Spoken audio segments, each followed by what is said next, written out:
कल हमने कमजोरी देखी ईएमएस वाले शेयरों में और डिक्सन टेक भी कल कमजोर हो रहा था। आज फिर से रिकवर हो रहा है शेयर, ये 1.5% के आसपास की मजबूती पर शुरुआत हुई है।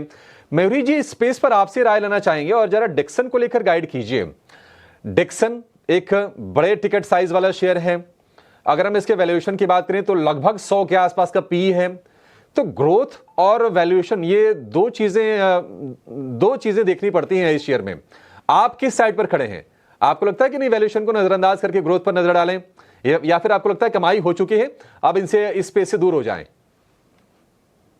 तो मैं कभी भी आई थिंक एक कैंप में नहीं रहूंगा Abhishek ji. I think growth has to come at reasonable valuations and even if we are momentum investors we will try to see growth जहां पे अर्निंग्स बैक्ड ग्रोथ है, जहां पे तगड़ी अर्निंग्स कंटिन्यू हो रही है कंपाउंडेड बेसिस पे, सिक्वेंशियली भी, एनुअलाइज बेसिस पे भी।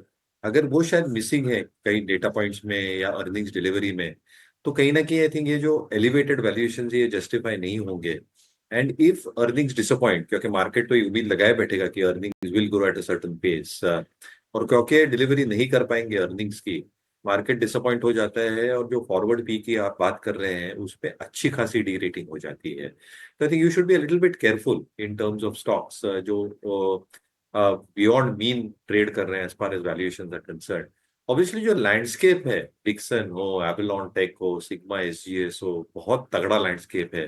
बट ये समझना चाहिए कि कंपनीज को कन्वर्जन, एग्जीक्यूशन, मार्जिन इंप्रूवमेंट और रिटर्न रेशियोज कैसे दे पाएंगी इन अ वेरी वॉलेटाइल एनवायरनमेंट। तो कहीं ना कहीं आई थिंक वैल्यूएशंस महंगे हैं। हमें अभी लगता है आई थिंक जो प्राइस डैमेज हुआ है स्टॉक में, कहीं ना कहीं आई थिंक नंबर्स की राह देखनी चाहिए एंड वैल्यूएशंस और लेट स्टेज बेसिस जैसे हम देखते हैं मार्केट्स में लेने में ये फेवरेबल नहीं है। ऑब्वियसली आई थिंक करेक्ट हो चुका है stock from a late stage base, but जो प्राइस डैमेज हुआ है स्टॉक में ये काफी सिग्निफिकेंट है और इसलिए नंबर्स काफी की रहेंगे ये पूरे स्पेस के। डिक्सन को लेकर ये व्यू। निफ्टी बैंक 200 अंकों पर निफ्टी की तेजी और बढ़ गई है, 23,550 के आसपास आ गया निफ्टी। तो और लोअर लेवल से स्ट्रेंथ दिख रही है। और देखिए टाटा मोटर या फिर आयशर, ये भी अब गिर नहीं रहे हैं, बल्कि थोड़े थोड़े सुधर ही रहे हैं।